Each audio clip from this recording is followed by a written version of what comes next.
Hello, welcome back to the podcast.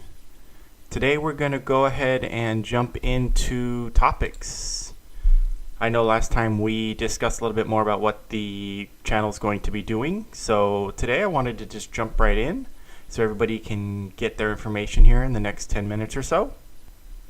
So today's topics, we're going to cover what the IRS considers income, how your employer or how you have your taxes drawn from your income, and if there is a life event or some event during the course of the year and you need to make changes to the withdrawal of your taxes, what you need to do or who you need to speak with in order to make that change. So let's hop right into it. So the IRS code section 61 is pretty straightforward in their description. It says, except where otherwise provided in this subtitle, gross income means all income from whatever source it derives. Well, why would they do something like that to put it that says everything is income? Well, just like computer code and a few other programming situations out there, you want to include as much as possible and then just have exclusions or error code if it's computer based. So they want to try to involve every sort of income possible and then just pull back the few that they would deem income that's not taxable. So for particular example, if you receive a gift from a neighbor, from a friend, a family, birthday gift, Christmas gifts, they don't consider those income. Scholarships to go to a college or a community college or technical school, those are not considered income. Grants that you happen to receive for research, if you're in that field, certain military benefits, just a few examples of what sort of income is not actually considered income. So common areas where you may think they're actually not considered taxable income, that actually are, is if you do receive a prize or an award from an organization, from a company, in excess of a certain amount. From my understanding, from my knowledge, it is $600. And they do need to report that to the IRS through a 1099. That's going to have to be considered income. Unemployment benefits, I know tough times right now. A lot of people are having to apply for unemployment benefits. All those benefits are considered taxable at this point. I'm pretty confident that at some point in the near future, they may reverse that for a particular time period. And mind you, this is all pending right now. Social Security benefits, a good portion of it may be taxable depending on other sources of income, and annuity and group life insurance payouts also can be taxable. So keep that in mind as you get older. There are things that will come about that can be taxable. So who is responsible for withholding federal taxes from your pay? You have to remember that your employer is the one that does have the responsibility.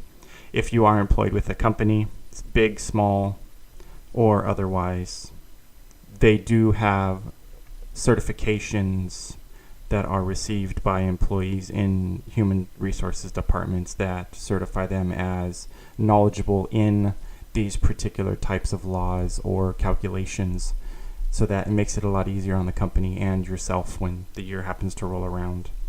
There are payroll service companies. I can think of a few of them right off the bat. One of the largest is ADP. They are fully staffed, fully trained. They do utilize the most up-to-date calculations as they're connected pretty closely to any bills or any sort of legislation that's being considered at that point in the local or state level or federal level agencies. And then finally, there are a lot of online payroll calculators.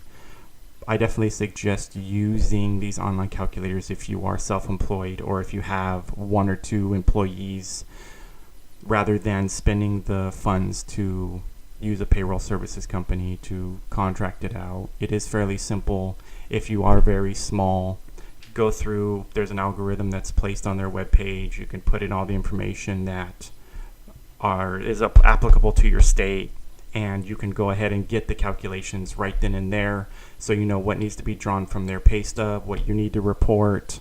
All the other information should be right there on their webpage. Also want to do some research before you use one of those specific web pages and how they keep their self-maintained, because tax laws do change fairly regularly, as we've experienced over the last year or so. So make sure you stay on top of that website if you're going to be using one.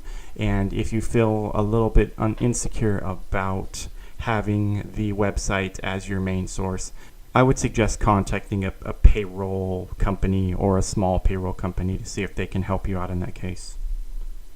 Now, when there is a life event for yourself, for an employee of yours, what do you need to do to make sure that the corrections are updated within your individual withdrawals, or to make sure that your company that you happen to be a part of is maintaining the policies for accurate representation of your tax withdrawal? So if there is a tax law change, you're going to want to talk to your admin, your manager, your HR department, or your payroll provider. Those are going to be the individuals that are going to be the most up-to-date, aside from what I can provide here, what you do see a lot on other media sources. Go ahead and do a little research if you'd like. Otherwise, go ahead and just speak directly to your authority in your company. How can you make changes? Well, the manager should be able to direct you towards the Form W-4. That is the current calculation of how you can make changes to your withdrawals based on individual factors. I'm going to go ahead and leave a link down below. If you want to go ahead and click the link, I actually put a quick breakdown of how to fulfill the W-4 form and turn it in with the accurate calculations, so you're not drawing too much and you may not be drawing too little. The other thing you can do is make a written request. If your company is quite large, you may have to put in a written request or an email request for a W-4, or to request a sit down to be able to fill that out with your HR department. So you want to make sure you follow the proper procedure of your company, but in the end, it's the W-4 being submitted. It's the one form that needs to be done in order for the changes to be made. Now, typically it does take roughly one pay period for the changes to occur, depending on the processing speed of your company, of your organization. But do be aware that you want to check up after 2 weeks, even if you have not gotten paid, just to make sure you get the ball rolling. Just happens, things lose themselves in the mail, sitting on somebody's desk. You want to just go ahead and make sure you stay on top of it, just so that at the end of the year you don't get a surprise when you're having to pay $2,000-$3,000 of taxes because it wasn't drawn from your paycheck accurately over the course of the year. So realistically, just try to stay on top of your payroll department, your payroll provider, to make sure that they're drawing everything out properly.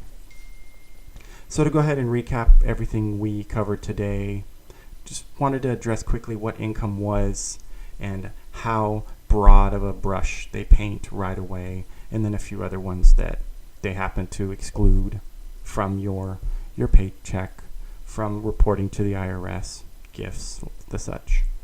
Common items, salary, bonuses, tips, compensation. Those are common things that are considered taxable income. Again, reminder, you have access to your HR department, your payroll provider, online calculators to find out if you're truly withdrawing enough from your pay stub, or if you're having too much drawn.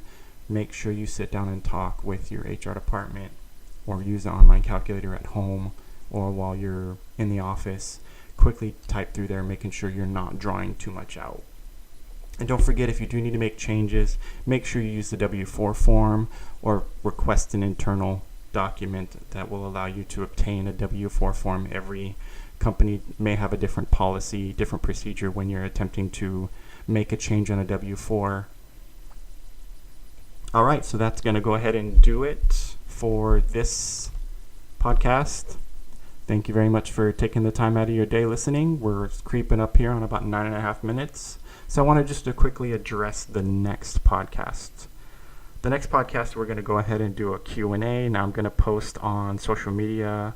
If anybody has any questions, maybe some tips that would help me out, maybe get some more information out to everybody, and or individual items that may need to be addressed or want to be addressed during the podcast. So please go ahead and click the link below. I'm going to put a Google form in there for everybody to fill out. If you have any comments or if you have any questions that need to be addressed, or my social media links are on the bottom. I want to thank everybody for taking the time to listen to the podcast today. And please remember, knowledge is power.